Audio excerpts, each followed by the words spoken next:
입니다. 로마서 8장입니다. 로마서 8장 1절에서 17절까지 다 같이 한 음성으로 읽겠습니다. 시작. 그러므로 이제 그리스도 예수 안에 있는 자에게는 결코 정죄함이 없나니 이는 그리스도 예수 안에 있는 생명의 성령의 법이 죄와 사망의 법에서 너를 해방하였음이라. 율법이 육신으로 말미암아 연약하여 할 수 없는 그것을 하나님은 하시나니 곧 죄로 말미암아 자기 아들을 죄 있는 육신의 모양으로 보내어 육신의 죄를 점하사 육신을 따르지 않고 그 영을 따라 행하는 우리에게 율법의 요구가 이루어지게 하려 하심이니라. 육신을 따르는 자는 육신의 일을, 영을 따르는 자는 영의 일을 생각하나니 육신의 생각은 사망이요 영의 생각은 생명과 평안이니라.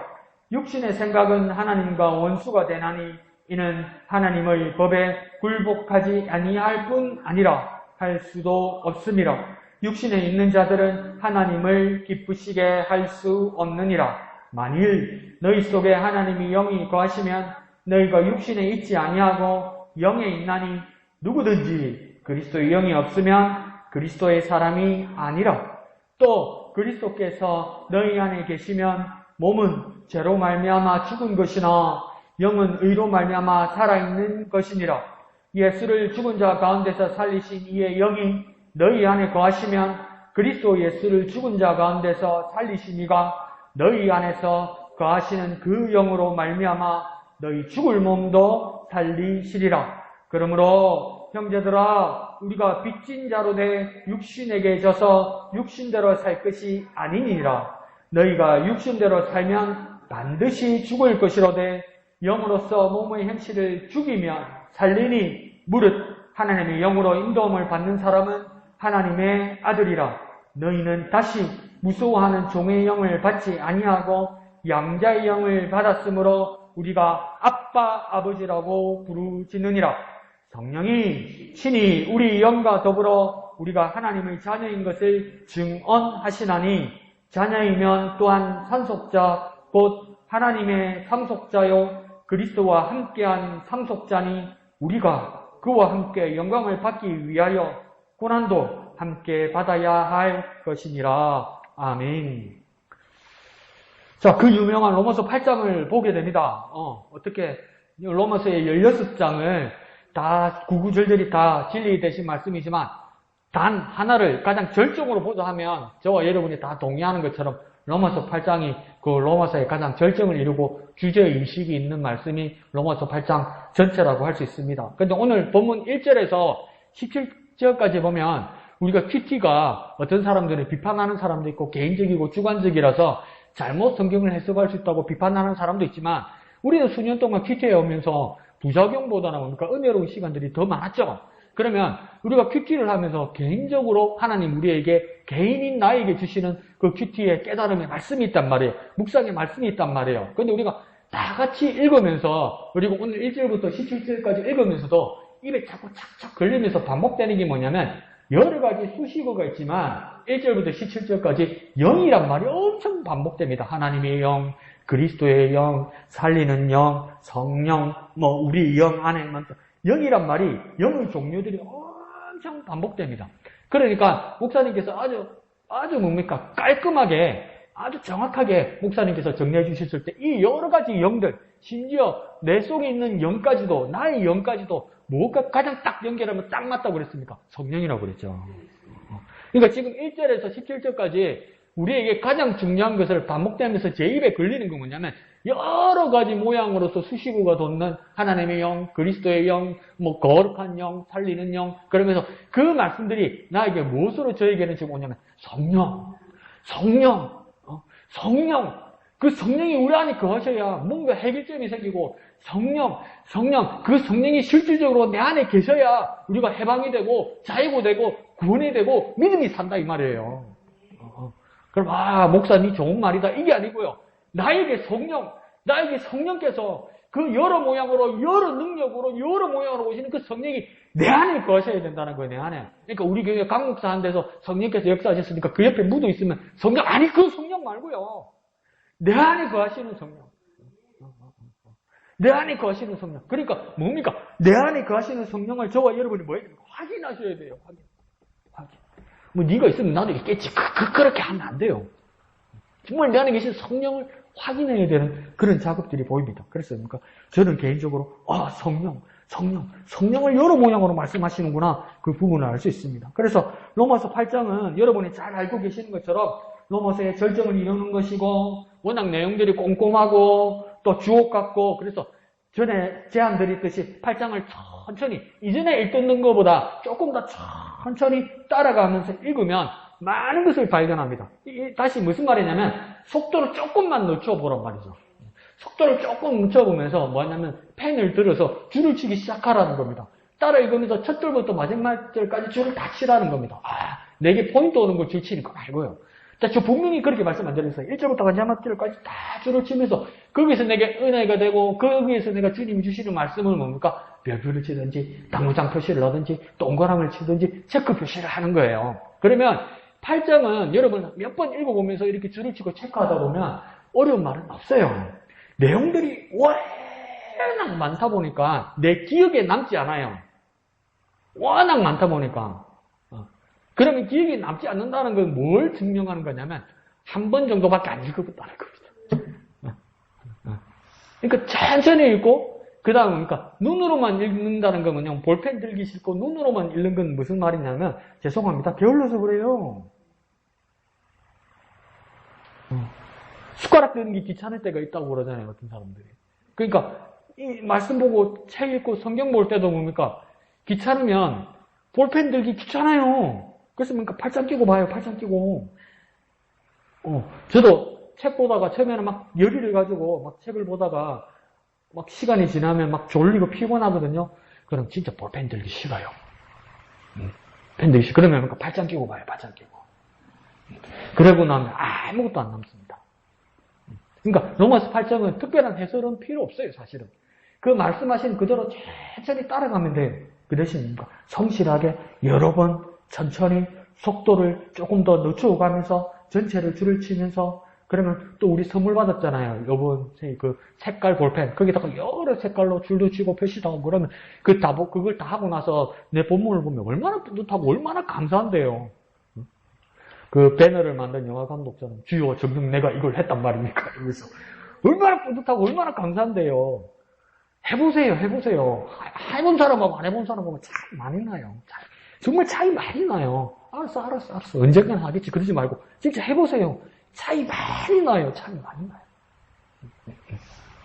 그래서 로마서 8장은 군데군데 눈에 들어온 것들 오늘은 그 몇 마디만 그렇게 찾아서 보고자 합니다. 그래서 오늘 2절을 보면 생명의 성령의 법이 나옵니다. 그리고 여기와 비교되는 법이 또 뭐가 있습니까? 죄와 사망의 법입니다. 그러니까 이 둘을 바울이 비교합니다. 생명의 성령의 법과 죄와 사망의 법이 있다 이 말입니다. 그런데 말 그대로 우리는 뭡니까? 죄와 사망의 법에서 생명의 성령의 법으로 우리가 해방되었다 이렇게 지금 대선언을 하는 겁니다. 그런데 오늘 천천히 보면 이 성령의 법에는 무엇이 있다고 말하는 거냐면 성령의 법을 먼저 보면 성령의 법 앞에 뭐가 있습니까? 생명의 성령의 법이죠. 이게 무슨 말이냐면 성령의 법 안에는 생명이 있다 이 말입니다.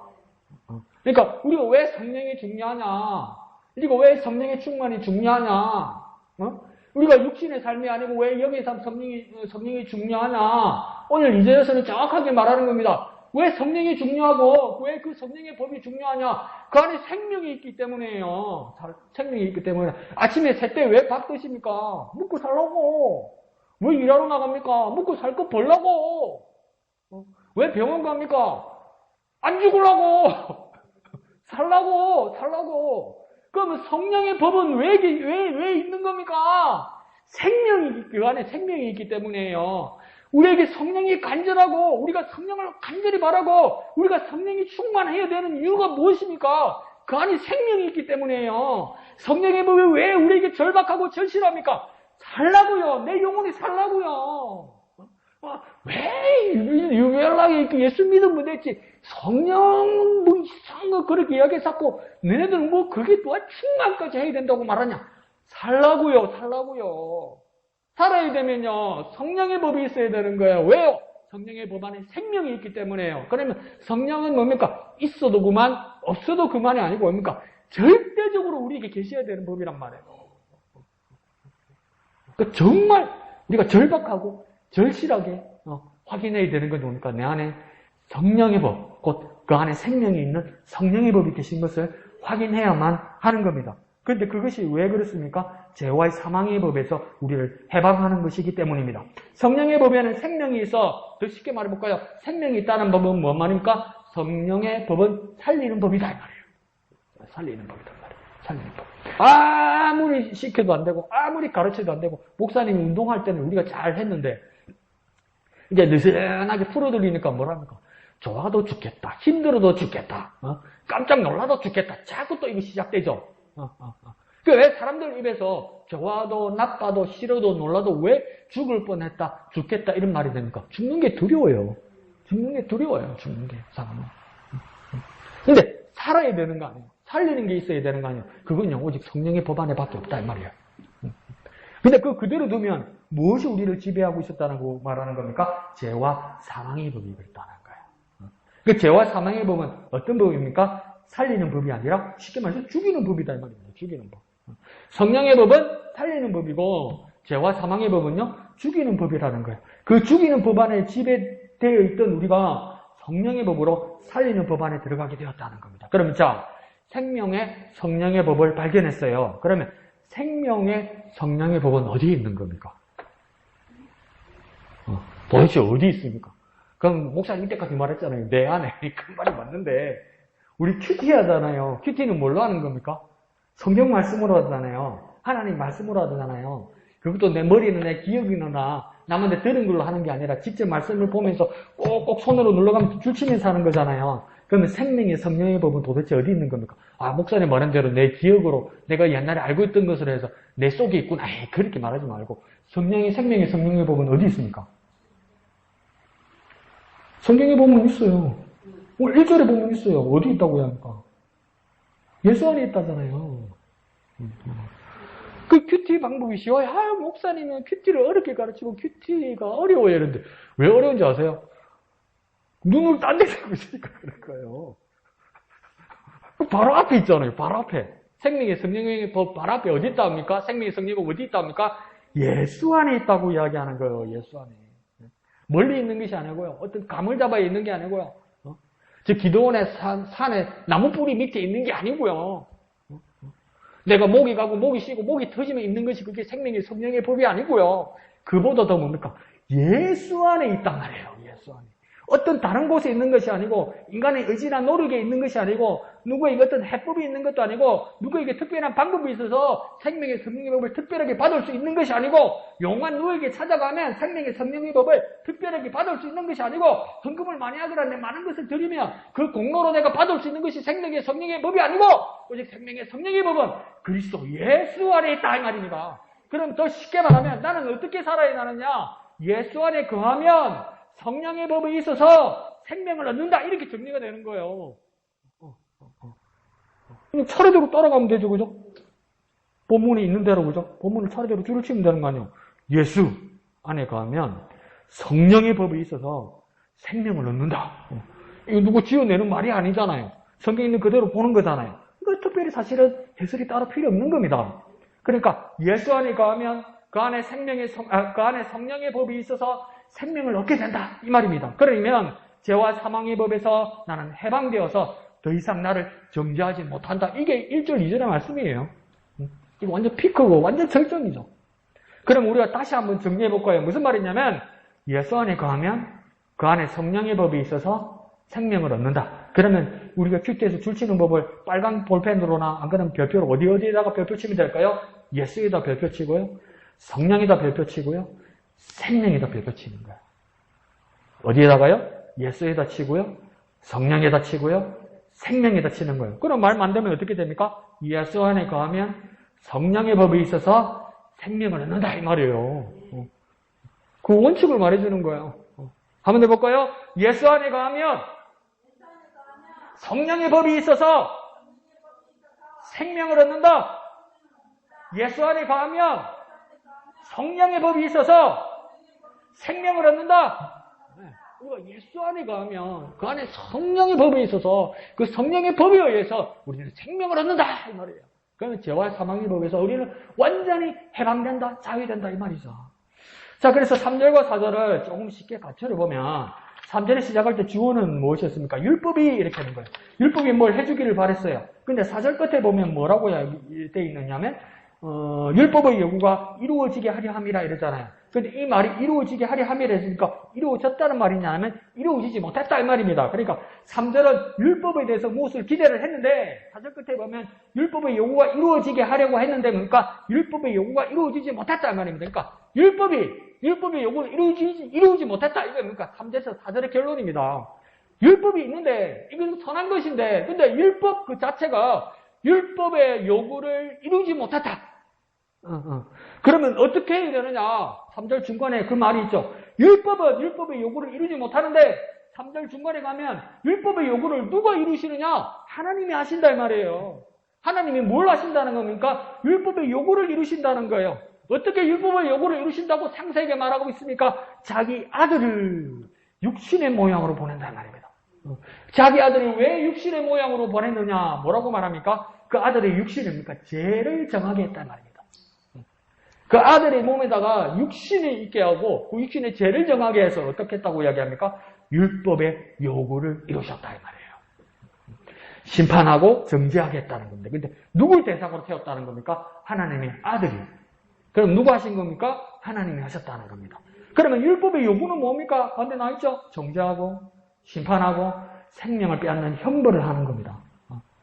그러니까 율법을 처음에 사람들이 받았는데 하나님의 법으로 모세로부터 하나님의 법을 받았는데 율법이 요구하는 건 뭐냐면 육신을 따라 사람들은 이 일들이 정죄받고 심판받고 형벌을 받는 일을 사람들이 이걸 감당하려니까 감당이 안 되는 거예요. 얼마나 막막한 대가입니까? 이 법대로 하면 뭡니까? 법대로 집행을 당하면 그게 하나님이 정인데 뭡니까? 우리는 멸망한다니까요. 그 대가로 따라 멸망한다니까요. 그 율법은 악한 건 아니죠. 율법은 그 하나님의 공의대로, 하나님의 정의대로, 하나님의 법대로 행하는데 우리가 저주받아서 멸망한단 말이에요. 그러니까 사람한테 요구하는 이 율법의 요구가 얼마나 막막하고 얼마나 두려운 겁니까?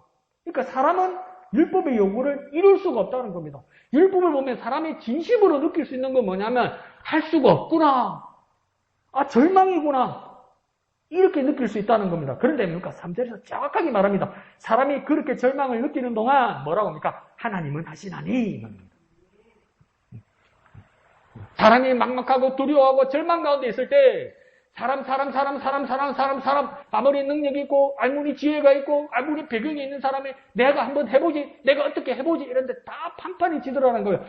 역사적으로 안 그러면 미래적 전망으로도 불가능하더라는 거예요. 모든 인류가 절망하고 방법이 없구나 이렇게 생각할 때 복음의 빛이 하나 나타났어요. 진리의 빛이 하나 나타났어요. 소망의 빛이 하나 나타났어요. 뭐라고 선언합니까? 하나님은 하시나니 이 말이에요.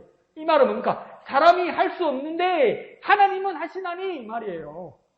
사람은 할 수 없는데 하나님은 하시나니 뭘요?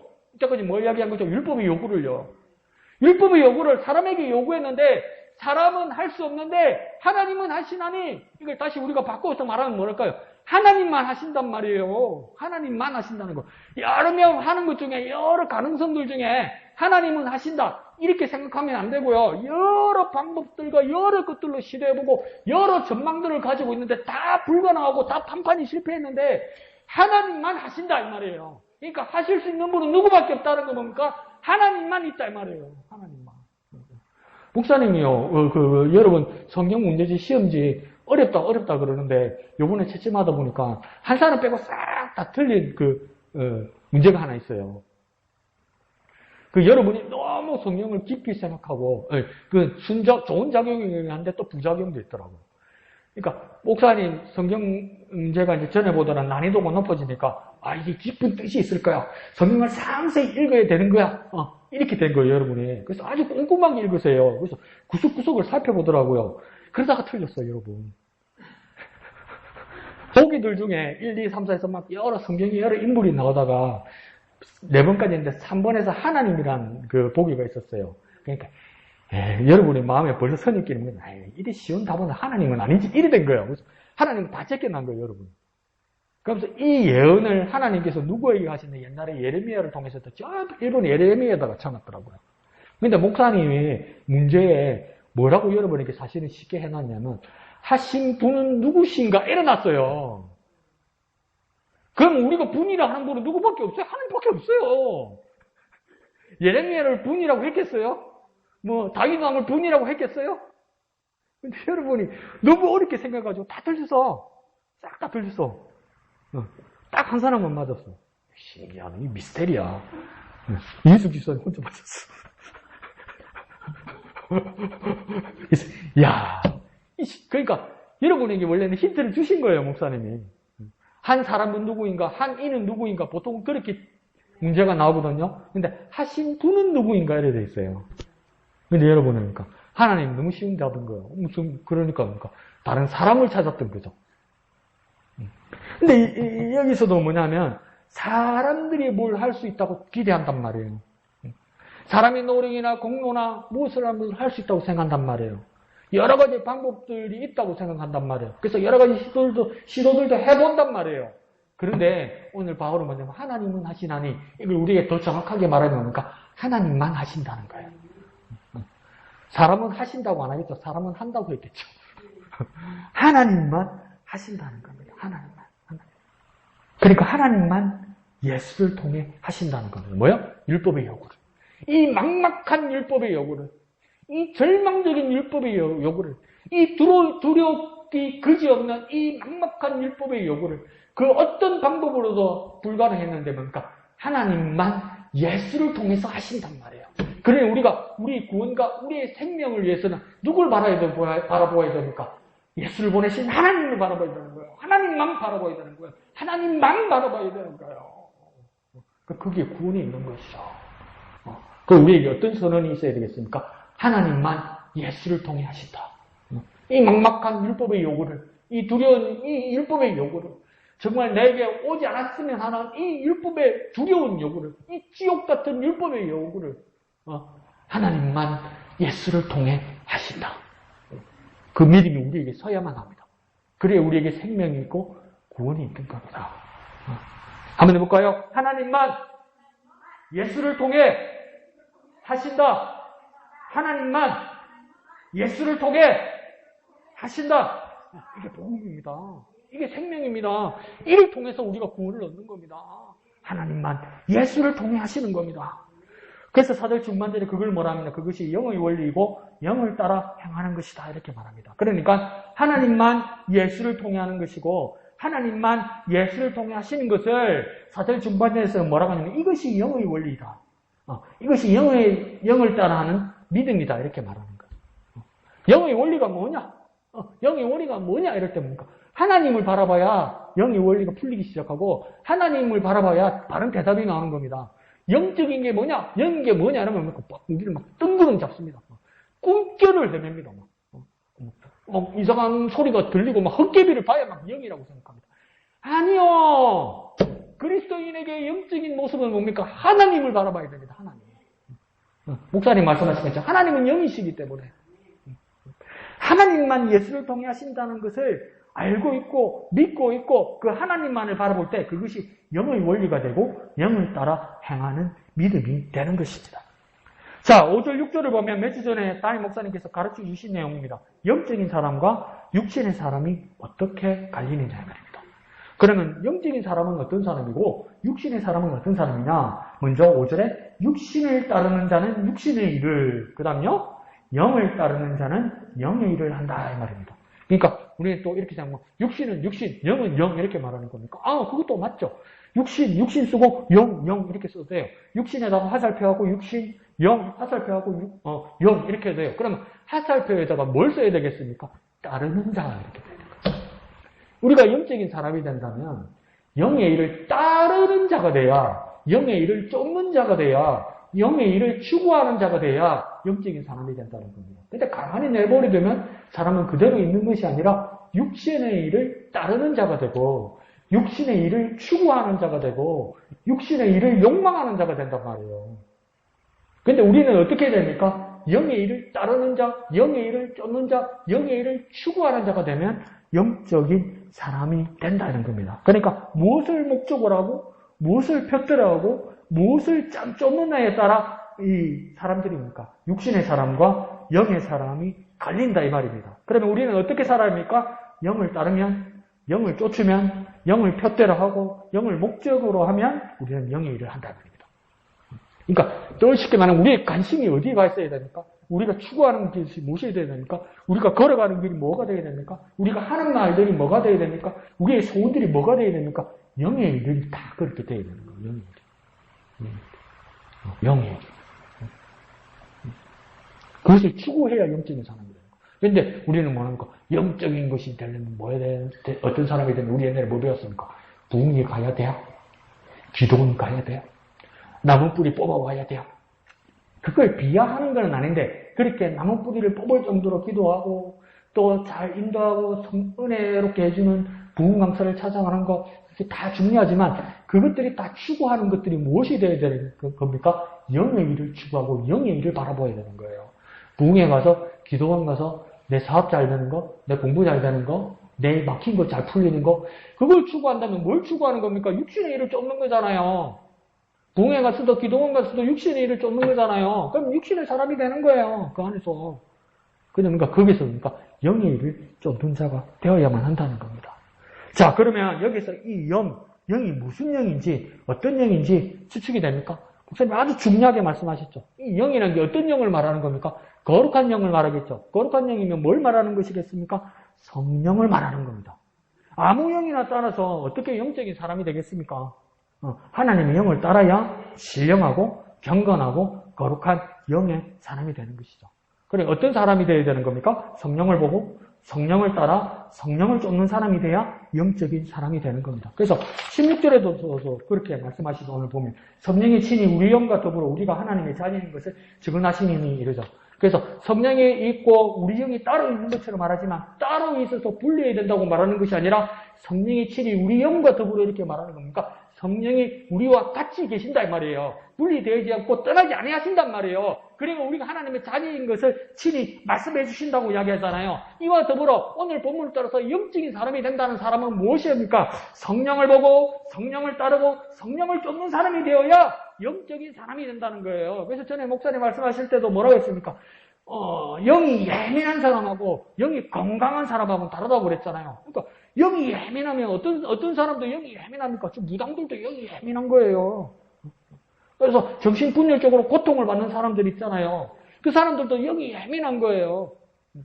그런데 우리는 영이 예민한 사람이 되어야 되는 것이 성령 충만한 사람이 아니라 그러니까 우리가 영이 건강한 사람이 되어야 되는 거예요. 더 쉽게 말해볼까요? 좀 건전해야 돼요. 건전해야 돼. 사람이 영혼에 대해서도 좀 건전해야 돼요. 그러면 우리는 성령을 보고 성령을 따라 성령을 쫓는 영적인 사람이 되어야만 합니다. 성령께서 우리를 영적인 사람이 되게 하신단 말이에요. 성령께서. 거룩한 영, 하나님의 영이 우리를 영적인 사람이 되게 하신단 말이에요. 한번 해볼까요? 성령을 보고 성령을 따라 성령을 쫓는 사람이 영적인 사람이다. 그러니까 오직 성령과 관계된 사람이 영적인 사람입니다. 자, 그러면서 5절 끝에서 그리고 6, 7절에서 영을 따르는 것만이 아니라 생각하는 것을 말하고 있습니다. 첫 번째는요, 영을 따르는 사람. 두 번째는요, 영을 생각하는 사람이라고 말하는 겁니다. 그래서 영적인 사람, 성령의 사람은 어느 날 갑자기 어느 순간에 어느 찰나에 180도 확 돌아서서 성령을 따르지는 않을 겁니다. 나도 몰랐는데 막 자다가 일어나니까 막 몸이 부르르 떨리고 막 경련이 일어나고 막 소름이 끼쳐가지고 어느 날 갑자기 내가 변했습니다. 그래서 내가 성령이 사람이 되었습니다. 아니요. 따르고 행하기 전에 뭐 해야 되는 겁니까? 사람은 생각해야 됩니다. 생각해야 따르고 쫓을 수 있는 거예요. 나는 생각이 없는데, 나는 의지가 없었는데, 나는 하고 싶지도 않았는데, 성령께서 내 안에 갑자기 들어오셔가지고 나를 끌고 갔다. 그런 일은 없다고 말하고 있습니다. 무엇입니까? 생각해야 된다는 겁니다. 따르고 행하기 전에 생각해야 된다는 거죠. 그래서 여기서 신박한 새로운 설명들을 시도하는 사람들이 있는데요. 우리가 기능적인 면에서 그렇게 나누면 세 부분으로 나눠 볼 수도 있다고 했죠. 사람이 영, 혼, 육 이렇게 셋으로 나누어 볼 수 있다고 이야기했어요. 그래서 두 번째 있는 혼은 어떤 상태라고 이야기하냐면 인격이라고 불렀습니다. 그래서 인격 안에는 그러니까 영, 혼, 육에서 이 혼은 이 가운데 있는 혼은 인격이라고 불렀는데 이 혼이란 인격 안에는 뭐가 있다고 우리가 배웠습니까? 지성과 감정과 의지가 있다고 배웠어요. 지성은 뭡니까? 아는 것이고 감정은 기쁘고 슬프고 이런 것들을 말하는 것이고 의지는 뭡니까? 내가 선택하는 것이죠. 그런데 이 혼의 영역에서 이 혼이라는 이 인격으로 우리가 뭡니까? 선택하고 결단하는 영적인 생각을 해야 된단 말입니다. 그러니까 생각은 어디서 하는 것이냐? 혼이 한다는 거예요. 근데 혼이 내 인격이 내 생각이 무엇을 생각하느냐에 따라 영적인 사람이 되거나 육신의 사람으로 갈린다 이 말이에요. 그러니까 생각하는 사람이 행동하고 따르고 쫓는다면 성령을 생각하는 사람이 성령에 따라 행동하고 뒤따른단 말이에요. 그러니까 이 말은 뭐냐면 성령에 대한 생각이 없으면 성령을 쫓을 수 없단 말이에요. 저절로 되는 것이 아니라 내가 내 의지로 내가 결단해야 된다는 거예요. 내가 관심을 가져야 된다는 거예요. 어디에요? 성령에. 영적인 삶에 내가 관심을 가지고 생각을 가지고 뭡니까? 결단을 해야 된다는 거예요. 그때 내가 어떤 사람이 되는 겁니까? 성령의 사람이 된다는 거예요. 그러니까 어떤 사람은 극단적인 프레임으로 그림으로 뭐라고 이야기했냐면 내 생각이 이렇게 말하면 내 혼이 하나님의 나라와 하나님의 의를 구하는 것이 첫째이면 그 사람은 영혼의 사람이 되는 겁니다. 영혼의 사람이 되는 겁니다. 내 생각이 내 마음이 하나님의 나라와 하나님의 의가 첫째로 생각한다면 어떤 관심보다도 내가 하나님의 나라와 하나님의 의를 내가 생각한다면 그 사람은 영혼의 사람이 되는 겁니다. 그러니까 영적인 사람이 되는 겁니다. 그런데 똑같은 내 혼인데 내 인격인데 내 생각이 뭡니까? 무엇을 먹고 마시고 욕망하고 세상의 일, 육신의 일에 가득 차면 이 사람은 어떤 사람이 되겠습니까? 영혼의 사람이 안 되고 어떤 사람이 된다는 겁니까? 혼육의 사람이 되겠죠.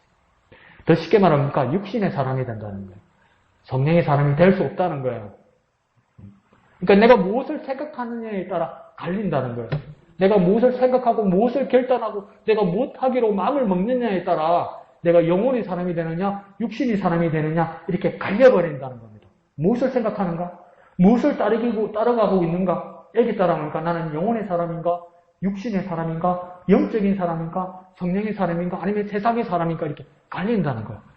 또 쉽게 말해볼까요? 내가 뭘 생각하고 있는가? 내가 어떻게 결단하고 있는가? 뭘 결단하고 있는가? 내 관심이 무엇인가? 내가 좋아하고 내가 정말 소망하는 것이 무엇인가? 그거 어디서 시작되는 겁니까? 생각에서요. 생각에서. 근데 그 생각이 하나님의 나라와 하나님의 의와 오직 예수라면 뭡니까? 그 사람은 영혼의 사람, 성령의 사람, 영의 사람이 되는 거예요.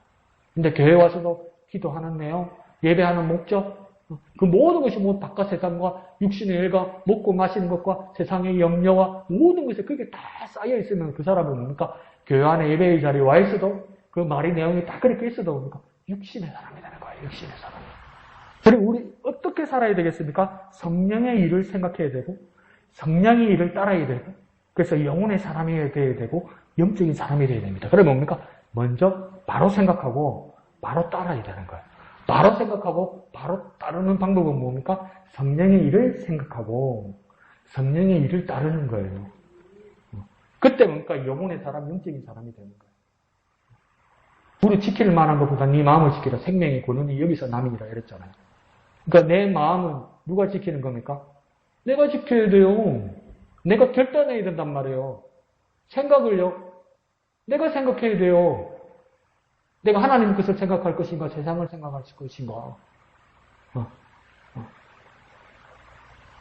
그런 우리는 성령의 일을 생각하는 저와 여러분 되었으면 좋겠습니다. 성령의 일을 따르는 저와 여러분이 되어서 영적인 사람, 영혼의 사람이 되시기를 부탁드립니다. 한번 더 볼까요? 성령의 일을 생각하자. 성령의 일을 따르자. 영적인 사람이 되자. 성령의 일을 생각하자. 성령의 일을 따르자. 영적인 사람이 되자. 그러니까 영적인 사람이 되는 건 정말 간단한 이야기예요. 성령의 일을 생각하고 성령의 일을 따르는 사람이 되는 거예요. 내가 생각을 성령을 생각하고 내가 행동하는 그 근거가 성령이 되어야 된단 말이에요. 그럴 때 영적인 사람이 되는 거예요. 꿈을 꾸다가 기도를 하다가 바라락 떨리는 거, 이게 영적인 게 아니란 말이에요. 내 생각이 온전히 내 마음의 뜻과 생각이 막 성령 하나님의 일, 그 성령 하나님의 일을 내가 분별하고 잘 기억하고 결단해서 이 성령의 하나님의 일을 내 삶의 자리에서 그대로 따라야겠다. 이런 사람이 뭡니까? 영혼의 사람, 영적인 사람이 되는 겁니다. 내 영적인 사람은 뭡니까? 성령의 사람이 된다는 말이죠. 자, 그러니 8절에 뭡니까? 육신에 있는 자들이란 어떤 사람이냐면 내 혼, 내 생각, 내 따르는 일들이 육신에 있으면 그 사람은 영적인 사람, 성령인 사람이 되지 못하니 영이신 하나님을 기쁘시게 할 수 없다는 겁니다.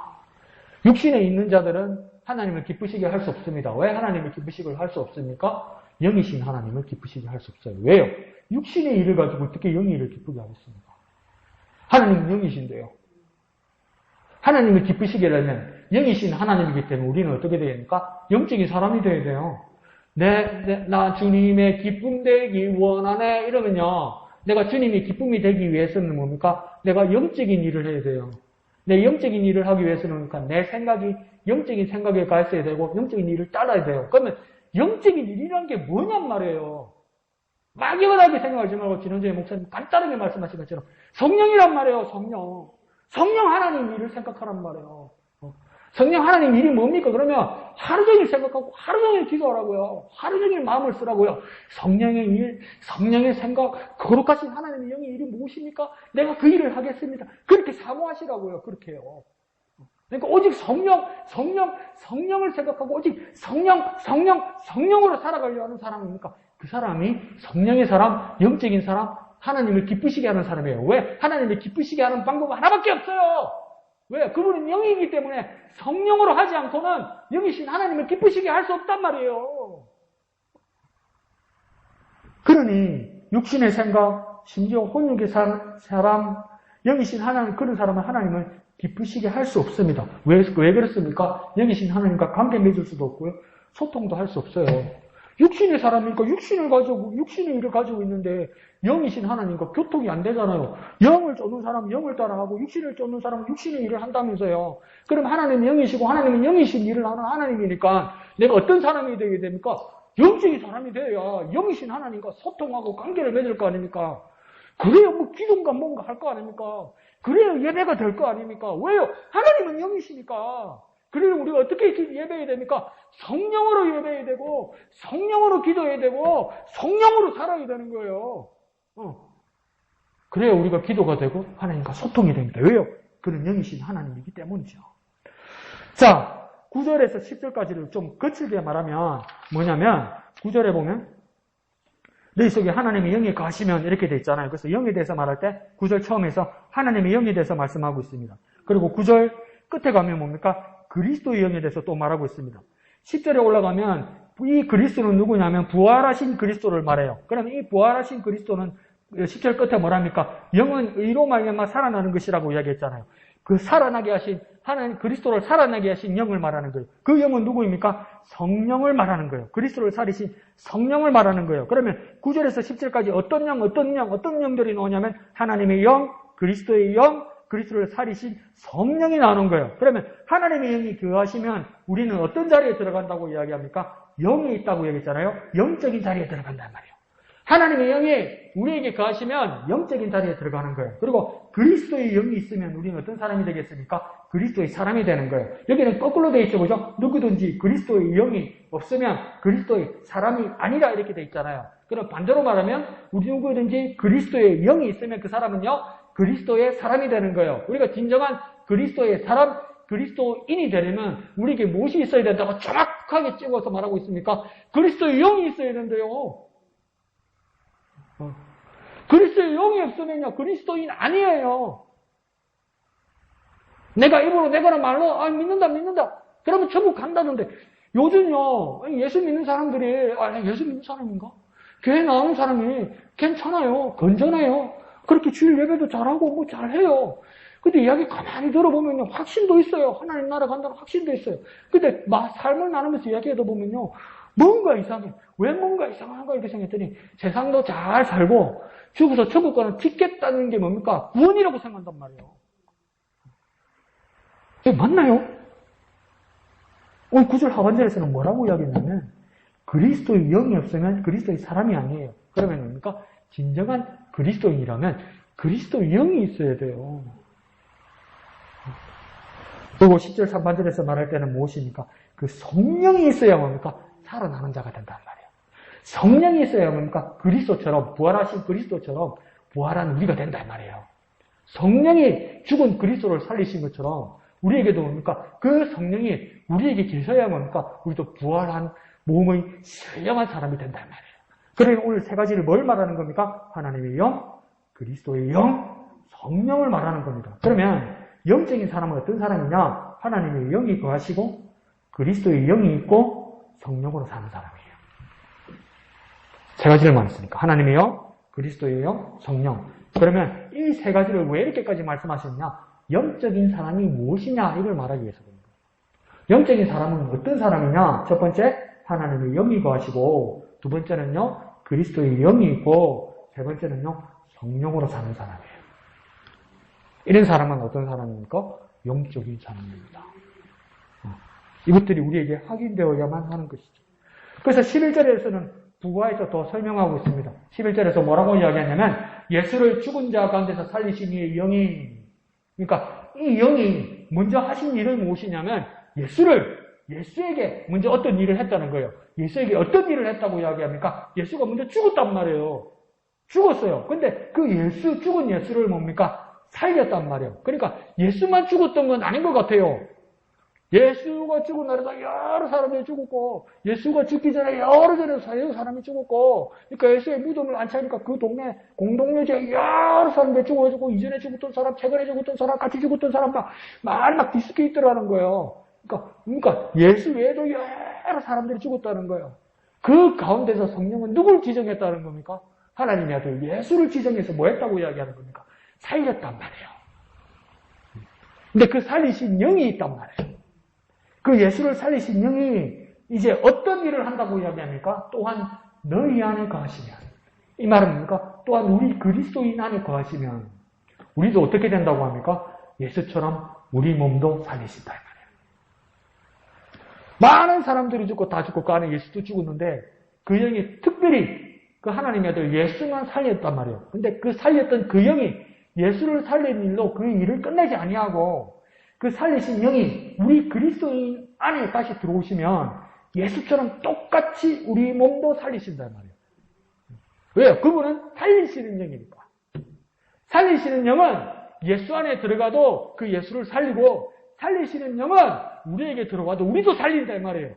왜요? 그는 살리시는 영이니까. 근데 이게 보세요. 예수처럼 우리 영을 살리신다고 이야기합니까? 아니요. 영이 누굴 살린다고 이야기합니까? 몸을 살린다고 말씀하고 있어요. 영이 영을 살리는 것이 아니라 살리시는 영이 뭘 살렸다고요? 우리의 몸도 살리신다 이 말입니까? 우리의 몸을 살렸다고 이야기하는 거예요. 이게 무슨 말일까? 영은 영이고 목사님 육신은 육신이라며. 근데 왜 살리시는 영이 왜 우리 몸을 살리는 겁니까? 그러니까 이게 놀라운 신비와 그러니까 깜짝 놀랄 만한 이 사건이 일어나는 거죠. 이게 뭐냐면 우리의 영을 살리는 것뿐만 아니라 우리의 몸을 살린다고 이야기하면 하나님의 영이 살리시는 영이 우리 안에 거하면 우리의 몸이 어떤 몸이 된다고 이야기하는 거냐면 우리의 몸도 영적이게 된다 이 말입니다. 다시 말하면 우리의 세상에서 사는 우리의 삶도 영적인 삶이 되게 한단 말입니다. 그리고 이 영적인 삶이라는 건 뭡니까? 아주 구체적이고 실제적이라는 겁니다. 그러니까 영적이라고 이야기하니까 육신과 우리 몸과는 아무 상관없고 그래서 우리의 관점으로 우리의 생각으로 그냥 우리 마음 먹기에 따라 우리는 영적인 사람이다. 나중에 어찌 될지 모르겠지만 나중에 죽으면 내 생각만 정신만 천국에 가서 막 구름 위에 떠드는 것 좀 하나님 예수님 여기가 천국이구나. 이게 영적인 게 아니라는 거야. 영이 무엇입니까? 몸을 살린다는 겁니다. 우리 몸을 영적이게 한다는 겁니다. 우리의 삶이 구체적으로 우리의 삶의 자리에서 영적이게 한다는 겁니다. 그러니까 마치 고린도전서 15장에서 말하는 것처럼 어떤 몸이라고 이야기합니까? 신령한 몸이라고 이야기하잖아요.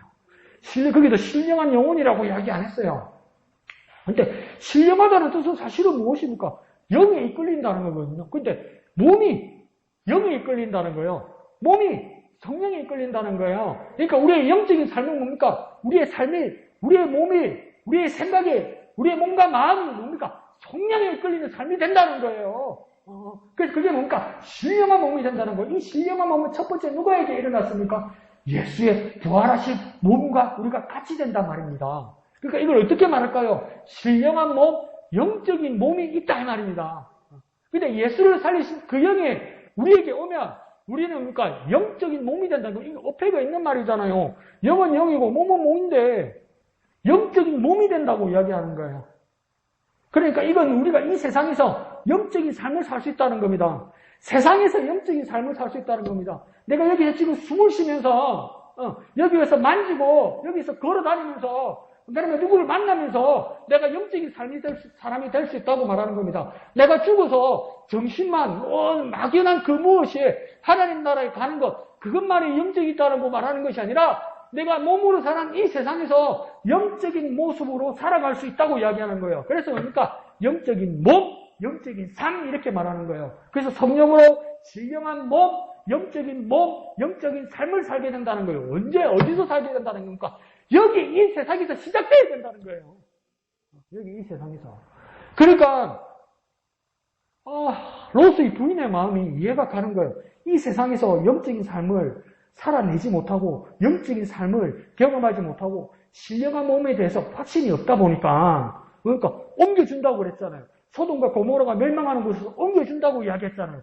민기적거리고 나이가 들어서 제대로 뛰지도 못하니까 천사가 손을 잡고 뛰잖아요. 그럼 따라 뛰면 되잖아요. 따라 뛰면 되고 그냥 끌려가면 되잖아요. 근데 뭡니까? 굳이 돌아보는 거예요. 굳이 돌아봐. 굳이 뒤로 돌아보면 왜 굳이 뒤로 돌아볼까요? 한번 생각해 보셨어요? 굳이 왜 뒤로 돌아볼까요? 미안하지만요. 이 세상에서 이 세상에서 몸으로 영적인 삶을 살지 못하면요. 하나님 나라가 두려워요, 여러분. 하나님 나라가 어색해요. 어디가 더 익숙하고 어디가 더 좋은 겁니까? 이게 내 집이 더 좋은 거야. 무섭지 않습니까? 우리 세상에서 영적인 몸으로 영적인 삶을 여기서 살아내면서 훈련받고 살아있지 못하면 하나님 나라가 무섭고 하나님 나라가 어색한 거예요. 그래서 돌아보는 거예요. 내 집? 이러는 거예요. 이보다 더 비참한 게 어디 있습니까? 하나님 나라가 어색하고 하나님 나라가 두렵다니. 나를 하나님 나라로 데려간다고 그랬는데 그게 두렵다니. 그게 무섭다니. 가능할 것 같아요. 왜 가능합니까? 어릴 때 기억 안 납니까? 방학 때 엄마가 오면 아들아, 딸아 한 일주일만 저 시골에 큰 집에 할머니 집에 있다고 오라 그러면 참이 좋다고 가지. 그날 밤에 엄마 아빠 없으니까 울고불고 난리 나지. 낮에는 맛있는 거 주고 재밌는 거 하고 해달라는 대로 다 해주고 큰어머니, 큰아버지, 할아버지, 할머니가 다 해주고 밤에는 그게 다 되는데 맛있는 거, 좋은 거, 따뜻한 거, 시원한 거 아무 소용없네요. 엄마 아빠가 없으니까 막 울고불고 난리잖아. 그 좋은 큰 집, 재밌던 큰 집도 뭡니까? 어색한 거예요. 내 집이 아닌 거예요. 익숙하지 않은 거예요. 그러니까 두렵고 무서운 거예요. 근데 우리가 이 세상에서 영적인 몸, 영적인 삶, 신령한 삶, 성령의 삶, 이 삶을 여기서 살아내기 시작하지 아니하면 분명히 하나님께서 하나님 나라를 우리를 이끌어 올리시는데도 그게 반갑지도 않고 기쁘지도 않고 돌아본다니까. 무섭다니까요. 하나님이 무서워서 되겠습니까? 왜 그런 일이 일어납니까? 여기서 영적인 삶을 살지 않기 때문이에요. 더 원색적으로 말씀해볼까요? 목사한테 그래 말하면 진짜 미안하고 할 말은 없는데, 그래요. 나는 같은 거 하나님 말씀 이야기하자 그러면, 목사님 나는 먹고 살기 힘들어서 하나님 말씀 생각할 겨를이 없었어요 하면, 정말 안타깝고 미안해요. 얼마나 고생하실까 그런 마음은 들어요. 진짜 가슴 아파요. 얼마나 고생하시나. 마음도 딱해요. 근데 하나님 나라 끌고 가는데 뭔가 하나님 저는 먹고 살기 힘들었어. 하나님 나라가 어색하고 두려운데 이 말이 통하겠습니까? 딱 시작돼야 돼요. 지금 우리의 삶에서 영적인 삶이 시작돼야 돼요. 이 자리에서요. 내 집에서요. 내 가정에서요. 신령한 몸이 경험되기 시작해야 되는 겁니다. 이미 성령을 추구하는 삶이 여기서 시작돼야 되는 거예요. 성령은 왜 오셨게요? 성령은 왜 우리에게 들어오시게요? 우리와 함께 하시면서 또 하나님 나라에 익숙하게 하기 위해서 성령께서 이 세상에 오신 거예요. 나와 함께 계시는 거예요. 성령이. 그것 때문에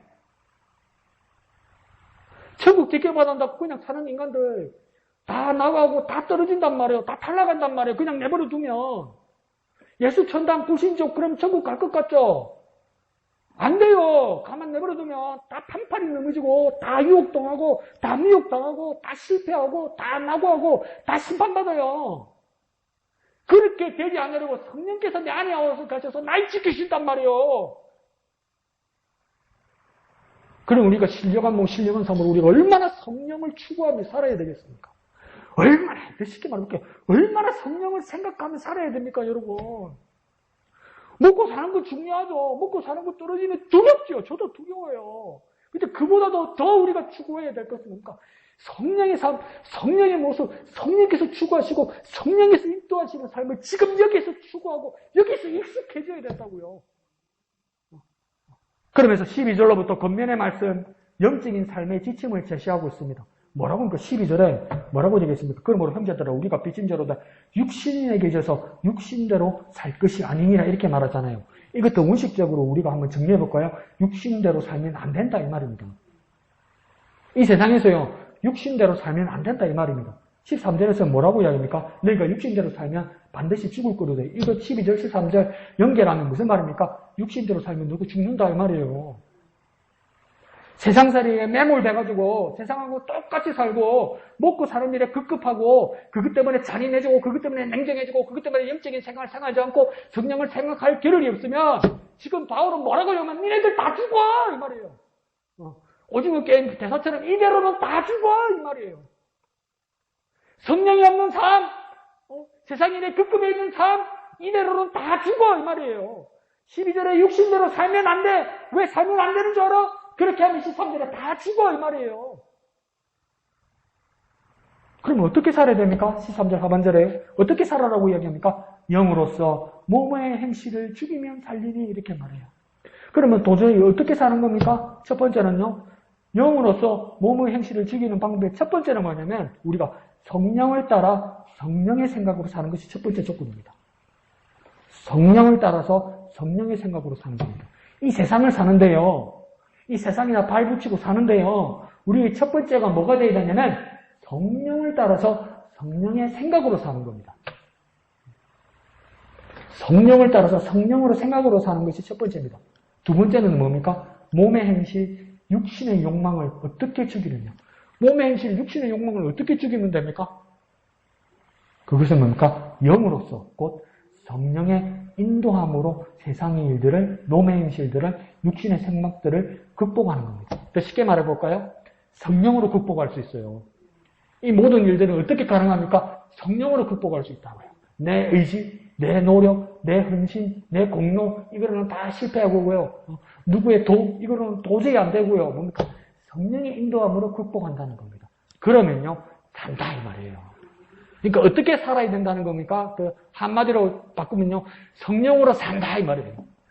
육신의 영으로서 몸의 행실을 죽이면 산다는 말은 뭡니까? 성령으로는 산다 이 말이에요. 성령으로는 가능하다 이 말이에요.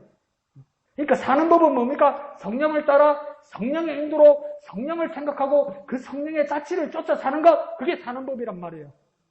더 쉽게 말해볼까요? 사는 법은 뭡니까? 아직 성령이 달려있단 말이에요. 성령을 붙들어야 산단 말이에요.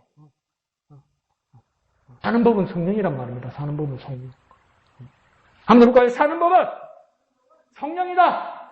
사는 법은 성령이다. 이 정도 알면 우리가 어떻게 성령을 충만하면 좋고 아니면 말고 어떻게 이렇게 살아집니까? 사는 법이 여기 있는데 그럼 성령 충만해야죠. 무슨 성령 충만 어떤 겁니까? 성령이 충만한 거죠. 성령이 어떻게 충만한 겁니까? 오직 성령만 생각하고 성령만 따르는 거예요. 자, 14절에서 16절까지 여러 영들이 나옵니다. 이 여러 영들을 신학 공부를 하는 사람이면 여러 가지로 분석해야 되겠지만 우리는 하나로 묶어봅시다. 14절에는 하나님의 영이 나오고요. 15절에는 종의 영이 아닌 양자의 영이 나오고요. 16절에는 성령이 나옵니다. 14절에 하나님의 영, 15절에 양자의 영, 16절에 성령. 근데 자, 하나님의 영을 통해서는 우리가 하나님의 아들이라 불림을 받고 양자의 영을 통해서는 하나님을 아빠, 아버지라 부르게 되고 성령을 통해서는 우리가 무엇이 됩니까? 하나님이 자녀가 된다 이 말입니다. 그러면 또 쉽게 말하면 영적인 사람은 하나님이 아버지가 되고 우리는 자녀가 된다 이 말입니다. 하나님의 영, 양자의 영, 성령 이분 다 뭡니까? 거룩하신 하나님의 영의 여러 모습들을 이야기하는 거예요. 성령께서 여러 가지 하시는 일을 여러 가지로 보여주시면서 하는 말이에요. 그러면 영적인 사람의 결론은 뭐냐? 하나님이 우리 아버지가 되고 나는 하나님의 자녀다. 이걸 생각할 때 정말 성령의 사람, 영적인 사람이 된다는 거예요. 이걸 깊이 깨달을 때 하나님은 내 아버지, 나는 하나님의 아들, 나는 하나님의 딸. 이게 깊이 사무칠 때 성령으로. 그때 영적인 사람이 된다는 거예요. 하나님을 생각할 때 야 진짜 내 아버지, 진짜 내 아버지 이러면서 막 울림과 감동이 오는 거예요. 그래 뭐 엄마 아버지하고 각별하지 않은데도 아프시거나 돌아가시면 괜히 눈물 흐르고 이러잖아요. 아이고 내 아버지 내 엄마 이랬잖아요.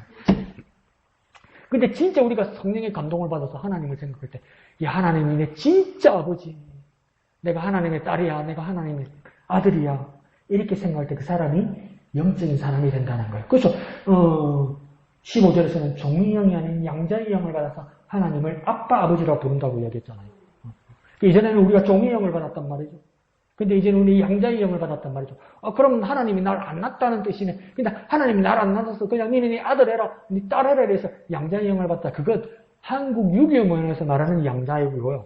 이 사회에서 말하는 양자의 영은 뭐냐면 진짜 자기 친자녀하고 똑같이 대우하는 겁니다. 똑같은 유대관계가 있는 겁니다. 이 말은 왜 우리에게 양자의 영을 부어주셨다고 이야기하냐면 이전에는 하나님 우리가 원수됐잖아요. 근데 양자의 영을 받았다는 겁니까? 원수에서 완전히 바뀌었다는 말을 이야기합니다. 180도 바뀌었다는 걸 이야기하는 거예요. 하나님이 저기 내한테 옛날에 원수였는데 그것도 다 버리겠다고 말씀하시는 거예요. 진짜 내 아들이다, 진짜 내 딸이다 그렇게 인정한다는 거예요. 그러니까 그 양자의 영을 부어주신 하나님을 보고 우리는 하나님을 뭐로 부른다고 합니까? 아빠, 아버지라고 부른다고 이야기하잖아요. 아빠는 뭐고 아버지는 뭡니까? 오빠가 아버지지, 아버지가 아빠지. 근데 왜 아빠, 아버지 이렇게 두 번이나 얘기했을까요? 진짜 내 아버지란 뜻이에요. 그냥 아버지라 하자. 오늘부터 아버지라 하자. 저거 일러놨으니까 아버지라 하자. 아버지 나중에 돌아가시면 내가 얼마나 받으려나. 그런 아빠, 아버지가 아니고요. 진짜 내 아버지. 이 사람도 이렇게 느낀다는 겁니다. 하나님의 영이 우리에게 그런 울림과 감동을 주신다는 겁니다. 그 울림과 감동이 있는 사람이 영적인 사람이 된다는 거예요. 그러니까 영적인 사람은 여기서요, 하나님이 아버지가 되시고 우리는 자녀가 된다는 말입니다. 당신이 영적인 사람인 걸 뭘로 증명하겠습니까? 이거 자신 있게 말하십시오. 이 말씀을 가지고. 내가 영적인 사람이란 증거는 하나님이 내 아버지가 되시고 나는 그분의 아들이야. 나는 그분의 딸이야. 내가 영적인 사람이라는 것은 하나님이 내 아버지가 되시고 나는 그분의 자녀가 되는 거예요. 그게 그러니까 내 울림과 감동과 내 진심이 될 때 내가 영적인 사람이 되는 거예요. 하나님은 아버지, 나는 자녀. 하나님은 아버지, 나는 자녀. 그 깊은 깨달음과 울림이 있을 때 내가 뭡니까? 영적인 사람이 된다고 이야기하는 겁니다. 성령께서 우리를 그렇게 역사하신다고 이야기하는 겁니다. 자, 17절에 끊어서 이 하나님의 자녀가 된 영적인 사람은 이제 뭐가 된다고 이야기합니까? 하나님 나라의 지분을 가진 상속자가 된다는 거예요. 그러니까 상속자는 아무나 상속하는 것이 아니라 진짜 하나님의 자녀일 때 상속자가 된다는 겁니다. 이 거꾸로 말하면 하나님은 왜 우리에게 자녀 삼으셨을까? 우리에게 상속자가 되게 하기 위해서. 그럼 내가 상속자가 됐다는 이유 뜻은 뭘까? 내가 진짜 하나님의 자녀가 됐다는 그 증거가 된다는 겁니다. 내가 하나님의 상속자가 되었다는 말은 뭐냐면 내가 그리스도와 함께 한 자가 된다 이 말입니다. 그리스도도 하나님의 아들이고 내가 상속자가 되어서 내가 하나님의 자녀가 되었으니 그리스도와 내가 함께 한 자 하나가 된다 이 말이에요. 내가 하나님의 자녀가 되었다는 이 기쁨은, 내가 하나님의 상속자가 되었다는 이 기쁨은, 그러니까 그리스도와 내가 함께하고 그리스도와 내가 하나가 되었다는 그 기쁨을 준다 이 말이에요. 그래서 무엇보다도 예수와 함께 영광을 위해 살게 된다 이 말이에요. 그러니까 하나님의 상속자가 되었을 때 우리에게는 무엇을 받게 되느냐? 하나님의 영광을 받게 되는데 그것은 예수가 받는 것과 같다는 거예요. 그런데 17절에서 그 영광에서 끝나면 되는데 뭐도 같이 받는다고 이야기합니까? 고난도 함께 받는 것이 당연하다 이렇게 말하는 거예요. 아예 그냥 영광이 되지 고난은 또 왜 주시는 걸까? 그런데요. 무슨 말이냐면 고난종이 있을 때도 우리는 실망하거나 낭망하거나 절망할 이유가 없다는 겁니다. 왜요? 오늘 말씀을 따라 하나님의 영광을 위해 사는 사람이니까 고난도 함께 받으니까 내가 고난받았다고 해서 버림받았거나 고난받았다고 해서 내 삶이 끝난 것이 아니라니까 고난 가운데서도 함께 받는 그 영광이라는 것은 결코 변하지 않고 사라지지 않는다는 겁니다. 더 쉽게 말하면 내가 고난 가운데 삶을 살 때 하나님의 영광의 목적지가 보인다는 겁니다. 내가 고난받고 있구나. 내가 고난받고 있던 증거는 뭐냐? 뭐가 기다리고 있다는 거냐? 하나님의 영광이 기다리고 있다. 이게 변하지 않는다는 걸 믿으라는 겁니다. 내가 고난받을 때 잘못됐다 끝났다고 말하지 말고 이미 말씀하실 때 하나님의 영광을 함께하는 자는 고난도 함께 받을 것이라고 말씀하셨으니 내가 지금 보이지 않지만 고난만 받고 있을지라도 그 영광의 목적지가 다가왔다는 것을 느끼라는 겁니다. 깨달으라는 겁니다. 그러니까 영적인 사람은 보이는 고난에서 보이지 않는 하나님의 영광을 보게 된다 이 말이에요. 영적인 사람은 보이지 않는 것을 보게 된다는 겁니다. 원래 영적인 것은 보이지 않잖아요. 영적인 것은 보이지 않잖아요. 근데 고난은 보이지 않는 겁니까? 보이고 느끼지는 거잖아요. 눈에 보이고 우리가 몸으로 느끼지는 게 고난이잖아요. 보이는 고난을 느낄 때 보이지 않는 영광을 우리가 알 수 있다는 거예요. 내가 보이는 고난, 내가 느끼는 고난, 경험하는 고난을 받고 있구나. 그러면 내가 영적인 사람이라는 거니까 보이지 않는 제 하나님의 영광이 있다는 것을 내가 확신하게 되잖아요. 그러니까 영적으로 본다는 건 이런 말이에요. 영적으로 본다는 건 꿈을 꾼데 보인다. 눈이 안 보였더니 보인다. 눈을 감고 기도했더니 구름 같은 게 보인다. 구름 같은 게 보이는 게 아니고 피가 밑으로 쏠리고 어지러워서 그래요. 영적으로 보이는 게 그렇게 보이는 게 아니에요. 보이는 것으로 보이지 않는 것을 깨닫게 되는 게 뭡니까? 영적으로 보는 거예요. 그러니 영적인 사람은요, 보이는 고난에서 보이지 않는 영광을 보게 되는 겁니다. 가지게 되는 겁니다. 깨닫게 되는 겁니다. 한번 해볼까요? 영적인 사람은 보이는 고난에서 보이지 않는 영광을 깨닫게 된다. 영적인 사람은 보이는 고난에서 보이지 않는 영광을 보게 된다. 말은 안 되지 뭡니까? 보이지 않는 영광을 보게 된다. 보이지 않는 영광을 깨닫게 된다. 보이지 않는 영광을 알게 된다는 말인 겁니다. 그게 뭡니까? 영적인 사람이라는 거예요. 그래, 이 영적인 삶으로 우리를 인도하고 우리를 지키시고 우리 가운데 역사하시는 분은 누구입니까? 하나님의 영, 그리스도의 영, 양자의 영으로 대변되는 겁니까? 성령이시란 말이에요. 그래 우리가 영적인 삶을 어떻게 살 수 있습니까? 성령을 추구함으로. 또 뭡니까? 성령을 생각함으로. 그러면 오늘 내가 뭘 합니까? 내가 뭘 생각하는가? 내가 뭐에 관심이 있는가? 성령, 하나님의 일, 그걸 생각하고 관심을 가지고 그것을 추구하고 그것을 쫓고 그것을 따라갈 때 우리가 영적인 사람이 될 줄로 믿습니다. 그렇게 성령 충만한 사람이 될 줄로 믿습니다. 그런 삶을, 영광을 바라보는 저와 여러분 되시기를 거룩하신 예수님의 이름으로 축원드립니다. 한번 해볼까요? 영적인 삶, 성령의 사람, 영적인 삶, 성령의 사람, 그런 삶을 사시는 저와 여러분 되시기를 부탁드립니다. 이 시간 찬송하신 후에